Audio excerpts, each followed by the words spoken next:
Welcome to বধূ বরণ টুকু জামাই বরণ পর্বে। আশা করি এনজয় করবেন।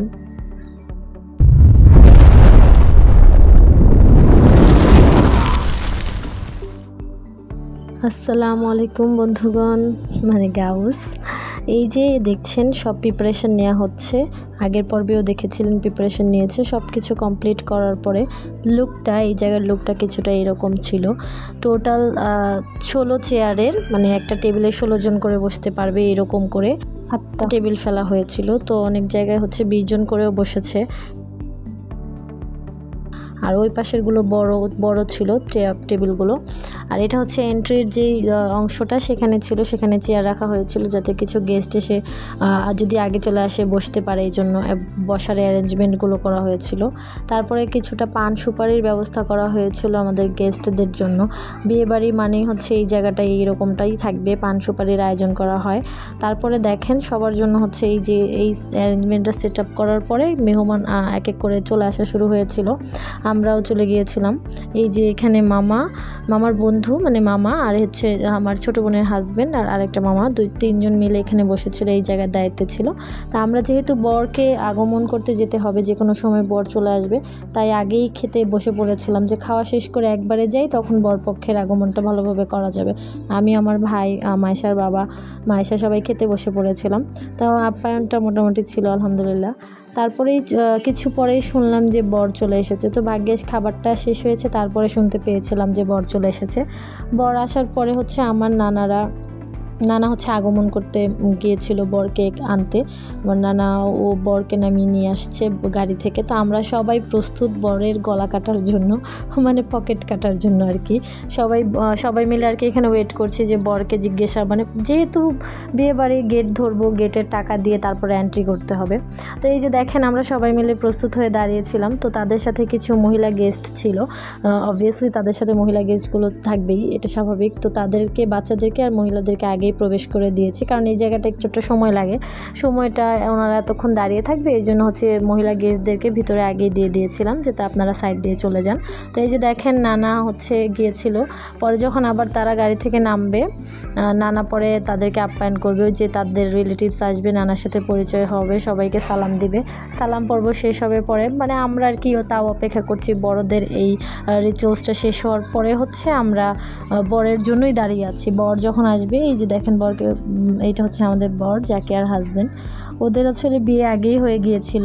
এটা হচ্ছে আমাদের অনুষ্ঠান, এর আগে আরেকবার করেছিল, ছোট করে একটা অনুষ্ঠান করে বিয়ের পর্বটা শেষ করেছিল। এখন হচ্ছে বড় করে 600 মানুষের আয়োজন করে বিয়ে দেওয়া হচ্ছে। আর এই যে দেখেন এইখানে হচ্ছে দর কষাকষি শুরু হয়ে গিয়েছে। আমাদের সাথে তাদের দামে বনছে না। তারা যতটা বলেছে আমরা তার থেকে অনেক বেশি বলেছি। তারা শুরু থেকে চাচ্ছে 3000 টাকা দিবে। তো আমরা 3000 টাকা মানতে চাচ্ছিলাম না দেখে নানা এসে ইন্টারফেয়ার করাতে নানা আমাদেরকে বলতেছে যে না, যা দিচ্ছি নিয়ে নাও, দেরি হয়ে যাবে, যাও ভিতরে যাও, তোমরা যাও, গেট ছাড়ো, ওনাদেরকে যেতে দাও, মেহমানদেরকে দাঁড়া করায় রাখা উচিত না, তো ইত্যাদি। নানা যেহেতু মুরব্বী মানুষ এগুলো বলতেছে, আমরা বলতেছি না আমরা মানবো না, আমরা এখানে আমাদের চার্জ দিতেই হবে। তো এক পর্যায়ে দর কষাকষিতে একটা অ্যামাউন্টে আমরা এসে থেমেছি, তখন সেই অ্যামাউন্টটা আমাদেরকে দেওয়া হয়েছে। আর এখানে হচ্ছে ওই যে দেখেন আমার ভাই ভাব নিচ্ছে চশমা পরে, আর এখানে হচ্ছে ওনারা স্লোগান দিচ্ছে যে বিয়ে বাড়িতে চাঁদাবাজি চলবে না, চশমাওয়ালি বুবুজান, বেআইন সাহেব, এই টাইপের যে একটা স্লোগান না বর্তমানে ট্রেন্ডিং আছে, ওইটা দিয়েছে। তো পরে তারা হচ্ছে আমাদের সাথে দর কষাকষিতে বনেছে, পরে আমরা নিয়েছি। দেন বরকে খাওয়ানোর মুহূর্তেই হচ্ছে পানি দিয়ে দিবে, স্প্রে দিয়ে দিবে, পানি না, স্প্রে দিয়ে দিবে। তখন তারা ফিতা কাটার আগেই হচ্ছে ভিতরে চলে আসবে ধাক্কা দিয়ে, যে না আমাদের এখন কাজ শেষ, আমরা চলে যাই। সবার মুখে আসলে এই যে পার্টি স্প্রেটা দেওয়া ছিল। এই যে একটা এনজয়মেন্ট, বিয়েবাড়ির এই যে একটা আনন্দ, এইগুলো আসলে মিস করার মতো। এই যে দেখেন খাবার শুরু হয়ে গিয়েছিল, বরপক্ষের লোকজন এসেছিল, তাদেরকে বসানো হবে একটু পরে। আর এখানে হচ্ছে কিছুক্ষণ পরে আমার এই যে বর বসেছে কিছুক্ষণ আগে আর কি, আমার যে বোন প্রিয়াঙ্কা, ছোট বোন, ও বরের জুতা নিয়ে দৌড় দিয়েছে। সেইটাই এখানে কথোপকথন চলছে যে জুতা নিয়ে চলে গিয়েছে। আমাদের টার্গেট ছিল জুতার প্রতি, কিন্তু এত তাড়াতাড়ি যে জুতাটা এত সহজে নিয়ে নিতে পারবো বুঝেনি। দেখেন এই যে বরপক্ষের লোকজনকে এবার বসানো হয়েছে, গেস্ট আসছিল যাচ্ছিল খাচ্ছিল এরকমই চলছিল এই পর্বগুলো। আর পরবর্তীতে যখন এই যে বরের মা হচ্ছে ভেতরে এসেছিল বউয়ের জন্য, এই যে দেখেন মাশাআল্লাহ আমাদের বউকে অনেক সুন্দর লাগছে। আমাদের এখানে যখন এসেছিল তখন আমার নানু আসলে অনেক বেশি ইমোশনাল হয়ে গিয়েছিল, আমার নানু অনেক কান্নাকাটি করেছে এই জায়গাটাতে। আসলে নাতি তো পেলে ছেলে ছোটোবেলা থেকে লালন পালন করে বড় করেছে, এই জন্য আসলে ইমোশনাল হয়ে গিয়েছে। শাশুড়িকে বলছিল যে আমার নাতির ভুল হয়ে গেলে তখন তাকে ক্ষমার দৃষ্টিতে দেখবেন। আসলে এটা আসলে খুব ইমোশনাল একটা পর্ব।